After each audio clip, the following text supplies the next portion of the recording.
Alors c'est une large question, c'est une très large question en effet. Donc j'ai un père qui a grandi plutôt dans le milieu commercial, qui a exercé une profession dans le domaine commercial. Ma mère qui était elle plutôt dans le milieu médical et en particulier infirmière dans l'hôpital public et maintenant infirmière à la médecine du travail. Et en fait ce sont des parents qui ne sont absolument pas politisés. C'est-à-dire qu'ils sont intéressés à la politique, ils regardent les infos, ils regardent les 20 heures. Ils participent à toutes les élections, à tous les rendez-vous électoraux, il n'en manque pas un seul, mais ils n'ont pas, on va dire, d'attirance particulière ou d'adhésion pour une personnalité ou un parti politique. Donc en fait j'ai grandi dans un milieu familial qui était complètement libre politiquement, où il n'y avait absolument pas de conditionnement politique pour un parti ou une famille politique en particulier. Et donc j'ai pu faire mon avis en fait de manière complètement autonome et personnelle. Et donc c'est en gros quand je suis arrivé au lycée, j'ai pris conscience que lorsque j'aurais 18 ans, eh bien se présenterait à ce moment-là l'élection présidentielle de 2012. Et en fait je me suis dit, bon bah, quitte à aller voter, autant que je sois sûr du bulletin que j'aille voter, que ce ne soit pas un vote par défaut. Donc à ce moment-là, j'ai regardé en fait tous les partis politiques qui étaient présents, aussi bien ceux qui se présentent à des élections comme ceux qui ne se présentent pas. Et j'en suis arrivé assez rapidement au Front National pour plusieurs raisons. La première, c'est qu'il y avait une cohérence que j'appelle verticale, c'est-à-dire en fait une cohérence programmatique. C'est-à-dire que le Front National, par exemple, refuse le fait que Bruxelles puisse nous imposer les cures d'austérité. Mais pour ça, il va jusqu'au bout. Il remet en cause les traités européens, et notamment l'euro, qui aujourd'hui sert davantage d'une espèce de revolver posé sur la tempe des peuples et de la démocratie pour leur faire accepter tout et n'importe quoi, que comme un véritable outil économique d'indépendance nationale. Donc là, par exemple, sur la question de l'austérité, c'est tout le tabou qui n'a absolument pas été surmonté de la part de la gauche radicale, où on veut remettre en cause les cures d'austérité imposées par Bruxelles, mais on ne fait absolument rien pour se libérer justement de la prison bruxelloise. De la même manière, il y avait une cohérence donc programmatique, on va jusqu'au bout, il n'y a pas de tabou, on parle de tout, il faut parler de tout, et ensuite une cohérence, cette fois que j'appelle un peu plus horizontale, en fait c'est une cohérence dans le temps. C'est-à-dire que quand on regarde, le Front National n'a jamais attendu qu'une opinion soit majoritaire justement dans l'opinion publique pour défendre cette proposition et défendre ce sujet-là. C'était déjà le cas avec le sujet de l'immigration dans les années 80, mais c'est aussi le cas actuellement par exemple avec l'euro. Et c'est là justement ce qui différencie le Front National de partis traditionnels du système comme l'UMP ou le PS, où on attend qu'une opinion soit majoritaire dans l'opinion publique pour la défendre. C'était le cas de Nicolas Sarkozy en 2007 sur la question de la sécurité et de l'immigration. C'était le cas de François Hollande en 2012 avec la question de la justice sociale. Voilà, le Front National est un parti cohérent programmatiquement et sincère et honnête politiquement. Donc j'ai évidemment été attiré par ce mouvement très tôt, et c'est donc en 2011, à l'âge de 17 ans, que je décide de rejoindre ce mouvement-là.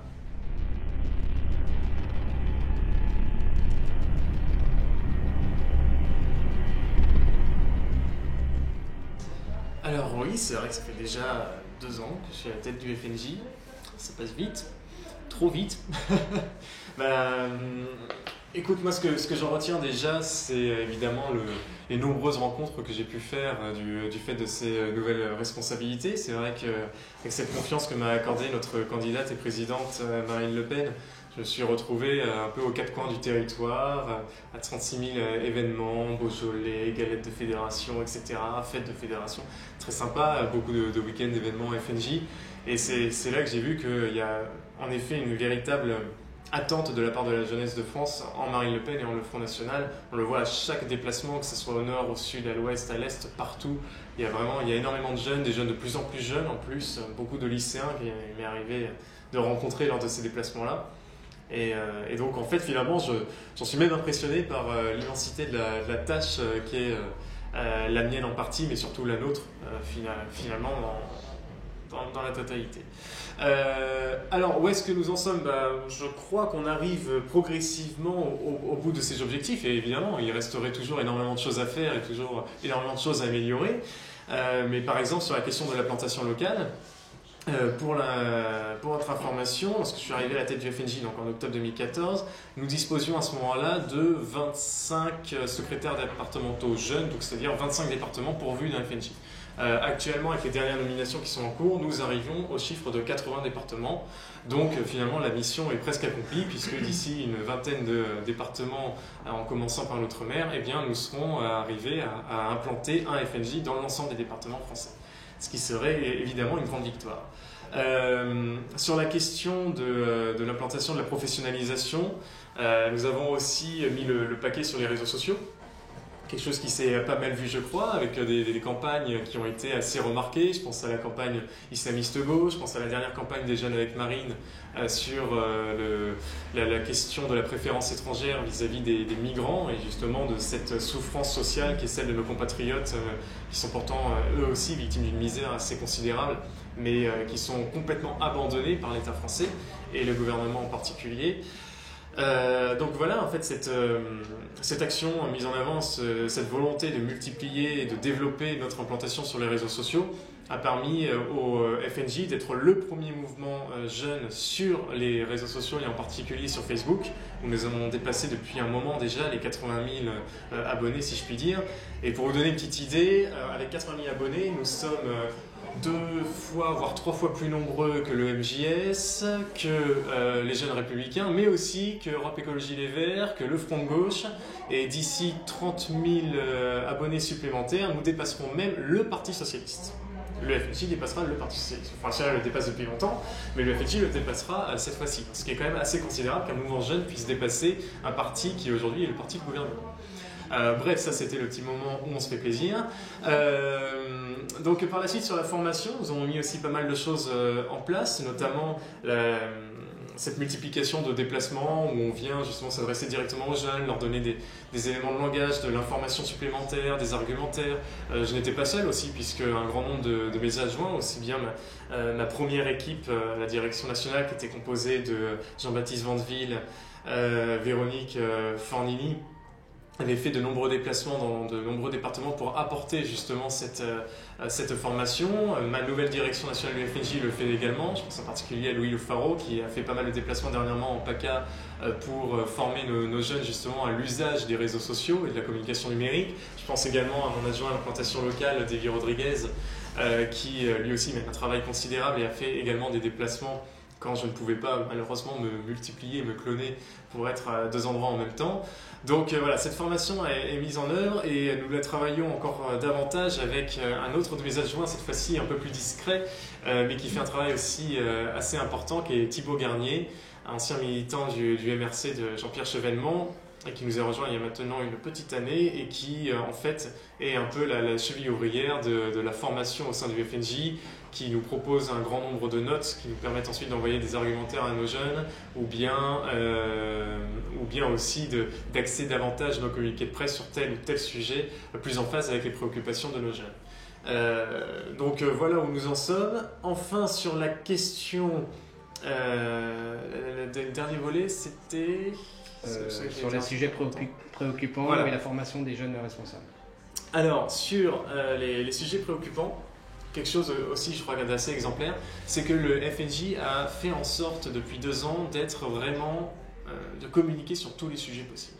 Sur tous les sujets possibles, en particulier les sujets qui touchent les jeunes en priorité.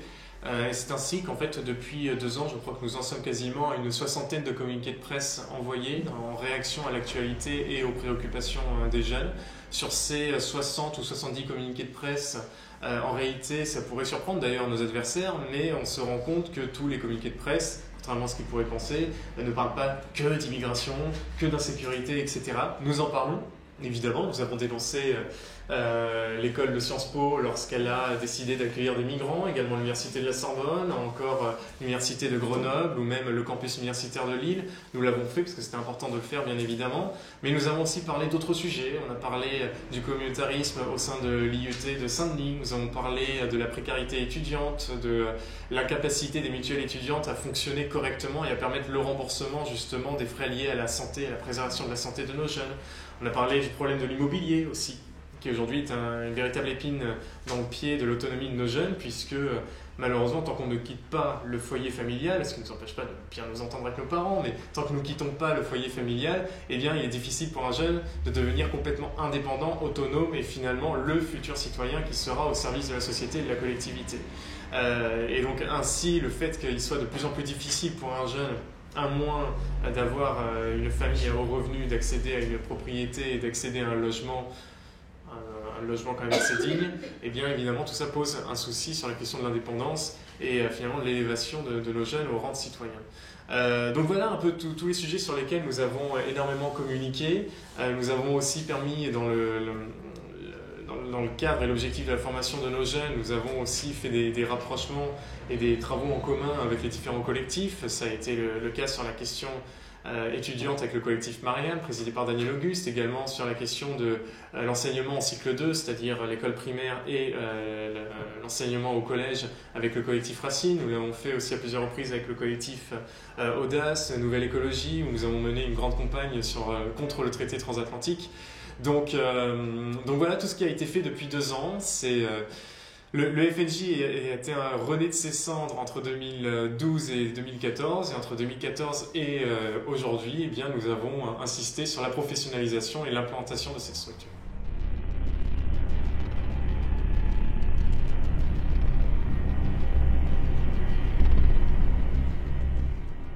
Alors c'est justement une question qu'on se posait tout à l'heure lors du déjeuner avec les militants du FNJ Saône-et-Loire et de la Fédération de Saône-et-Loire. En réalité, on est encore à 25 000. Pour une simple et bonne raison, ce n'est pas qu'il n'y a pas d'augmentation d'adhérents ou qu'il n'y aurait pas de nouveaux adhérents au sein des jeunes du Front National, c'est tout simplement que les jeunes sont des adhérents un peu atypiques, puisque quand on est jeune, justement, on est dans cette étape de la vie où on doit faire des choix cruciaux pour son avenir. Et notamment le moment où on décide d'adhérer à un parti politique, eh bien, c'est un moment où on dispose de suffisamment de temps disponible pour consacrer justement un peu de ce temps disponible à la vie publique et à la chose publique. Sauf que lorsque l'on est jeune, eh bien, quelques années après, on peut trouver un travail ou un emploi dans un autre département, on peut aussi décider de fonder une famille, on peut également devoir se concentrer de manière un peu plus importante et sérieuse sur ses études ou des concours à passer, etc. Et donc par conséquent, finalement, on se retrouve finalement à faire des choix et à devoir parfois mettre un peu son engagement politique entre parenthèses pour se consacrer à sa vie professionnelle et sa vie personnelle. Donc en fait, il y a une espèce de roulement, pour ne pas dire turnover parce que les anglicismes sont absolument monstrueux. Donc il y a une espèce de roulement en réalité parmi les adhérents qui font que en fait, sur les 25 000 adhérents, eh bien 5, 10, 15 années après, eh bien vous avez 25 000 adhérents toujours, mais qui ont complètement changé. Maintenant, évidemment, il y a quand même une petite partie de ces jeunes qui restent malgré tout, qui sont là pendant plus de 5-6 années et qui, du fait justement de leur engagement et de la sincérité de leurs convictions, eh bien, le Front National leur permet même d'accéder à des responsabilités au sein du fonctionnement interne.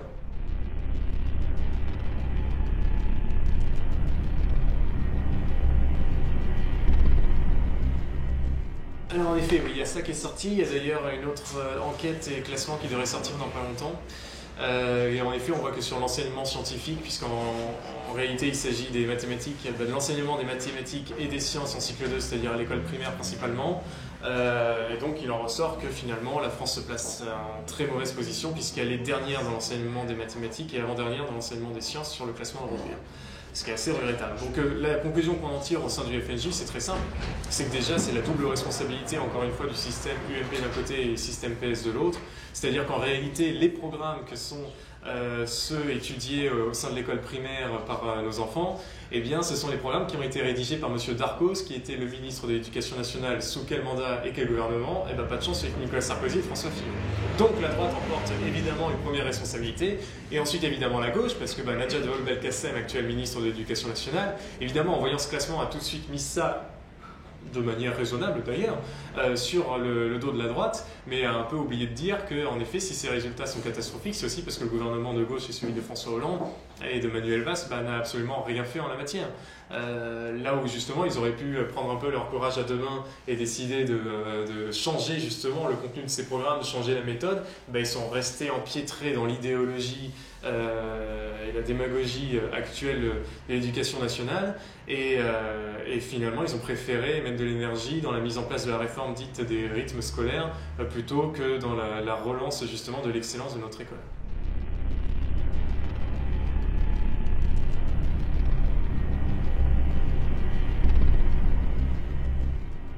Alors, sur la question de l'emploi, oui, c'est vrai que c'est un aveu d'échec pour le candidat autoproclamé de la jeunesse de 2012, François Hollande, puisqu'il avait tenu cette promesse justement, je veux qu'en 2017, et c'est là-dessus seulement que je dois être jugé par rapport à la qualité de mon mandat, je veux qu'en 2017, les jeunes vivent mieux qu'en 2012. Sauf que, comme a été dit dans l'intitulé de la question, justement, les jeunes vivent moins bien qu'en 2012, puisque le chômage n'a cessé de croître, particulièrement chez nos jeunes générations, 25,7%. Également la précarité. Je pense notamment à la précarité étudiante, où aujourd'hui on a 7 étudiants sur 10 qui ont des difficultés pour se soigner ou même se loger, avec un recul aussi des connaissances et des compétences. Je sais que notamment dans certains départements, c'est près d'un jeune sur 10 qui a des capacités réduites en termes de lecture, d'écriture, etc. Donc c'est quelque chose quand même d'assez grave en 2016, je crois. Donc voilà, l'échec de François Hollande, tout comme l'échec de Nicolas Sarkozy avant, est avéré. Alors maintenant sur les propositions, je ne crois absolument pas au fait qu'il faut faire des propositions de manière spécifique à telle génération ou telle classe ou telle communauté, etc. Non, c'est un programme commun qu'il faut avoir. En réalité, si on veut régler le problème du chômage chez les jeunes, il faut régler le problème du chômage tout court. Et donc en fait, il faut essayer de recréer de l'emploi, relancer l'emploi en France. Et pour ça, évidemment, les solutions, nous les connaissons. C'est tout simplement déjà de retrouver notre souveraineté monétaire et une monnaie nationale pour justement pouvoir permettre à nos entreprises de respirer ainsi qu'à nos foyers. Il faut avoir la possibilité de protéger nos entreprises et donc nos emplois de la concurrence déloyale qui est menée à l'étranger, aussi bien sur le plan social, le plan environnemental, hygiénique et humanitaire. Et il faut ensuite avoir la possibilité de donner la priorité justement à nos entreprises sur l'accès au marché public. Quand on sait par exemple que la Poste est allée passer commande de vélos pour nos postiers et nos facteurs en Chine, c'est tout particulièrement grave. Et c'est là l'aveu justement d'un désengagement total de la part de l'État. Donc il faut donner la possibilité à nos entreprises d'accéder prioritairement au marché public pour une simple et bonne raison, c'est que si on augmente la commande, par conséquent on augmente les productions et donc on augmente le nombre d'emplois nécessaires pour pouvoir justement assurer cette commande-là. Donc voilà en fait toutes les mesures, les mécanismes qu'il faut impérativement mettre en place le plus rapidement possible pour permettre de relancer l'emploi en France et donc de régler le problème du chômage chez les jeunes. À côté de cela, on peut évidemment parler de l'État stratège qui est capable de savoir sur quel plan, à quel secteur il faut intervenir, il faut investir. Je pense notamment sur la question de la transition énergétique, je pense encore sur tous les métiers qui peuvent être liés à la mer, à l'espace marin, etc., qui sont aujourd'hui complètement abandonnés. Je crois que le gouvernement, aussi bien celui de François Hollande que celui de Nicolas Sarkozy, n'a absolument pas vu le potentiel qui existe à travers ce qu'on appelle l'or bleu, qui est la mer. Donc voilà, il y a encore plein de choses qui restent à faire, mais tant qu'on n'aura pas un protectionnisme intelligent, du patriotisme économique, une monnaie nationale et un État stratège conscient des intérêts de la nation d'abord, eh bien malheureusement ce problème lié au chômage de masse chez les jeunes ne sera jamais réglé.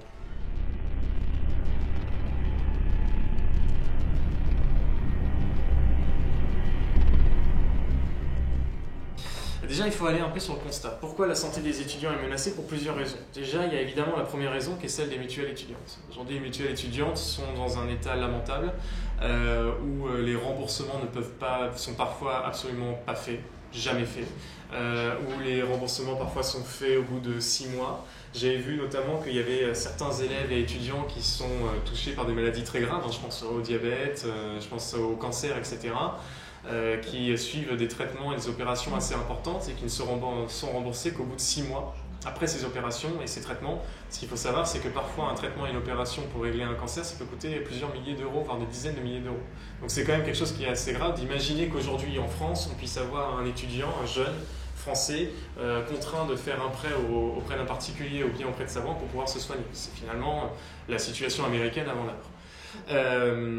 Donc voilà, il y a déjà évidemment cette première responsabilité des mutuelles étudiantes, mais il y a évidemment aussi la responsabilité d'une société qui va vers la précarisation, vers la malbouffe, la malnutrition, etc. etc.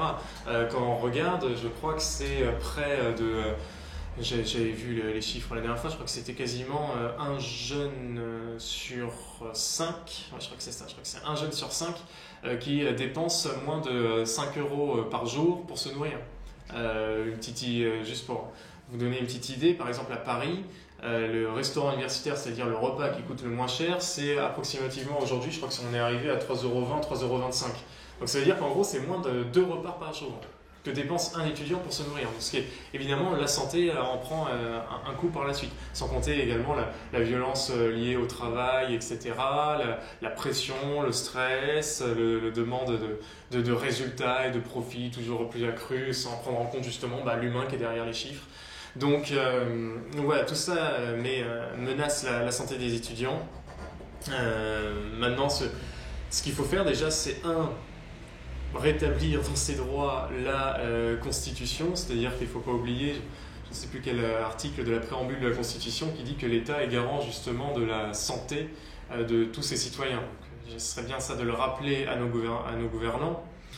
Ensuite, il faudrait revoir complètement le système des mutuelles étudiantes. Alors là, peuvent se poser plusieurs questions. Est-ce qu'il faut d'abord, avant tout, évidemment, s'attaquer au copinage qui existe entre le politique et la gestion de ces mutuelles étudiantes? On sait notamment, ça a été prouvé à plusieurs reprises, que la LMDE entretient quelques relations beaucoup trop favorables avec les cadres du Parti Socialiste, de SS Racisme, et j'en passe et des meilleurs.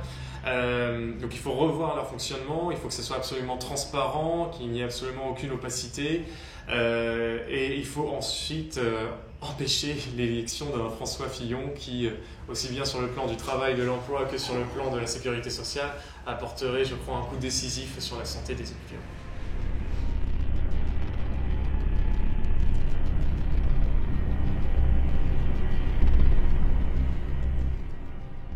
Alors oui, ça c'est une très très bonne question.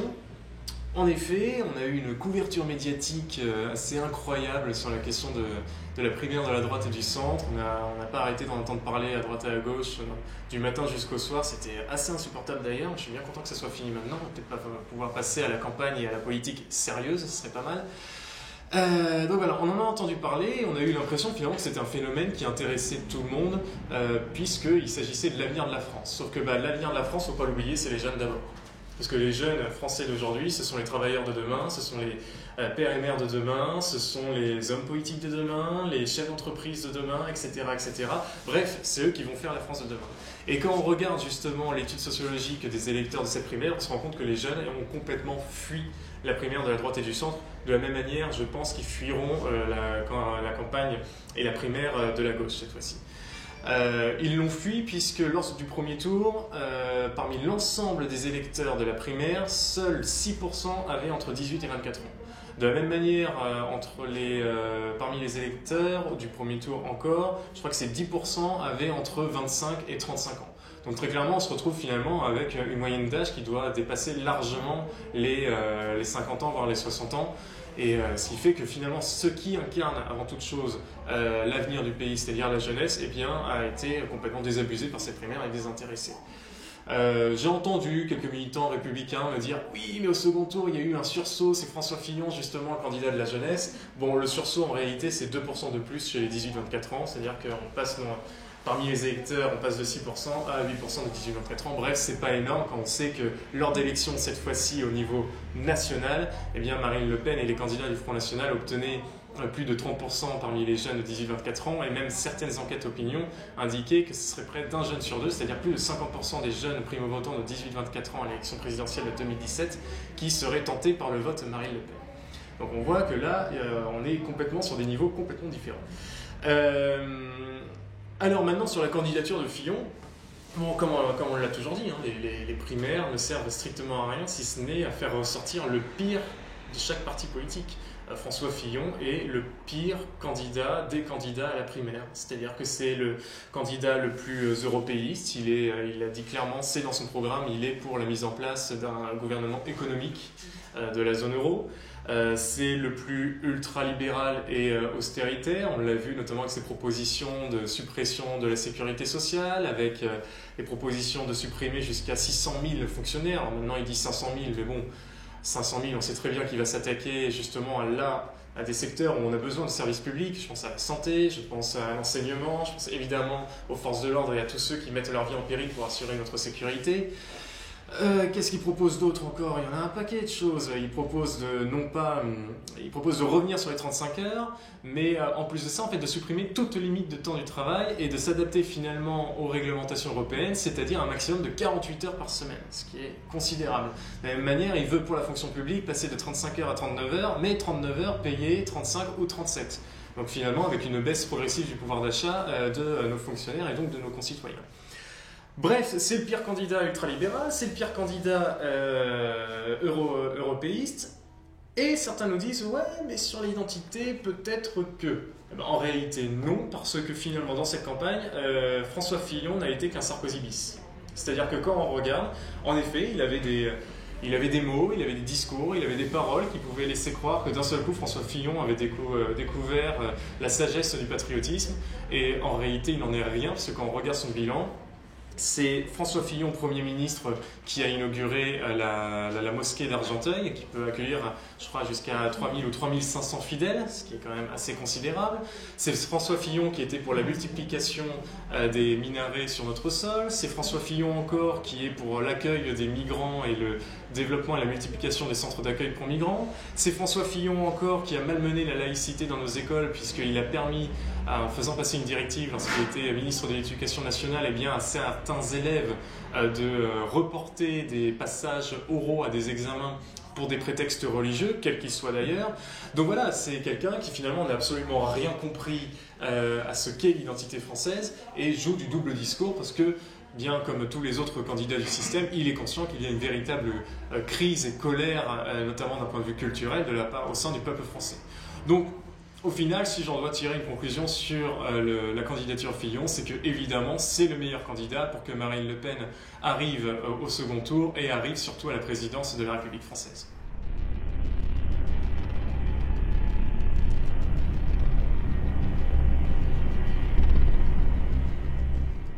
Je pense que pour le coup, le regard de la jeunesse là-dessus, les deux regards dont on parle entre à la fois le terrorisme islamiste, la menace islamiste et puis la cécité finalement dont sont atteints nos dirigeants vis-à-vis de cette question-là, eh bien le regard de nos jeunes, les deux regards sont complètement liés.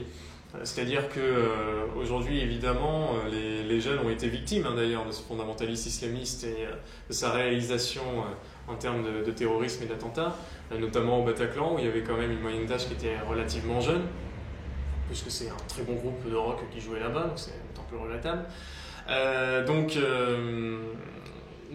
voilà, je crois que les jeunes sont tout particulièrement inquiets de la chose et attendent énormément de la part de leurs responsables politiques, et c'est évidemment un sujet qui jouera en plus de celui lié à la question du chômage, à la question de l'emploi, de la précarité, etc. C'est également un sujet qui comptera énormément dans l'élection présidentielle.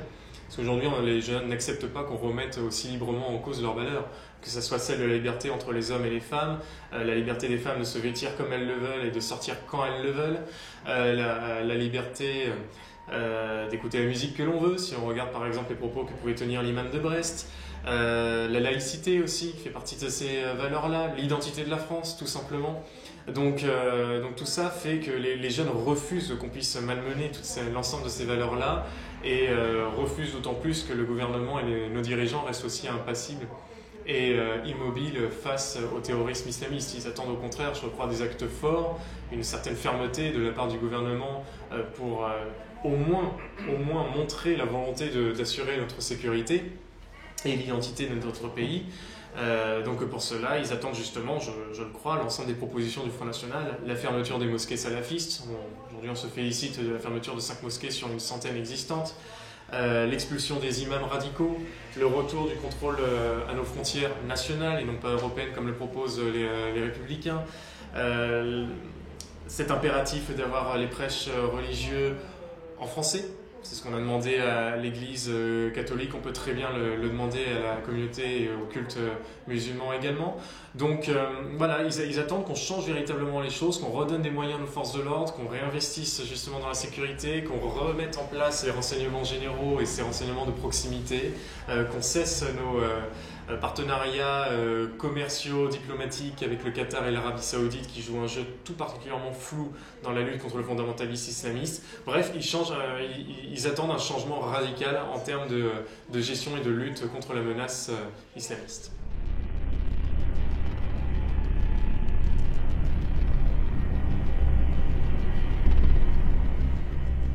Moi, c'est donc la seconde fois que je viens en Saône-et-Loire, à Mont-Soleil-Mines, également dans cette belle permanence de notre élu conseiller municipal. C'est pour moi également l'occasion de venir justement officialiser véritablement Quentin Bijard, secrétaire départemental jeune de Saône-et-Loire. Et enfin, le troisième objectif, et non des moindres, c'est évidemment de pouvoir venir prendre le pouls. C'est-à-dire que nous, on fait beaucoup de politique, on fait beaucoup de réflexions, beaucoup de réunions à Nanterre, etc., au Carré, au siège du Front National et également au QG de campagne de Marine Le Pen, l'Escale. Mais voilà, nous sommes finalement à Nanterre, entre nous, à Paris, etc., etc. Et pourtant, ce n'est pas nous qui faisons, ce n'est pas que nous qui faisons la victoire de Marine Le Pen. C'est aussi tous les relais, tous ces porte-paroles de Marine Le Pen qui sont dans les départements, qui sont dans nos 13 régions et qui sont là justement pour faire porter la voix de Marine Le Pen au plus près de nos concitoyens, comme par exemple ce matin sur le marché de Mont-Soleil-Mines. Et donc, il est important aussi pour nous de savoir ce que eux ressentent, ce qu'ils pensent, justement, des décisions qui peuvent être prises par Marine Le Pen et l'ensemble des cadres du Front National, des décisions et des stratégies qui sont mises en place, notamment dans le cadre de la campagne, de savoir aussi est-ce qu'ils ont suffisamment de tracts, est-ce qu'ils ont suffisamment d'affiches, est-ce que la dernière affiche leur plaît bien, est-ce qu'au contraire ça va pas. Bref, de savoir ce qu'il en est, parce que je crois que sans véritable consultation, concertation collective et donc finalement sans une vie véritablement démocratique, un parti politique ne peut pas tenir et les objectifs que sont les nôtres, c'est-à-dire permettre à Marine Le Pen d'accéder à la présidence de la République, eh bien, seraient nettement plus affaiblis si nous n'avons pas cette discussion et ce dialogue entre militants et adhérents.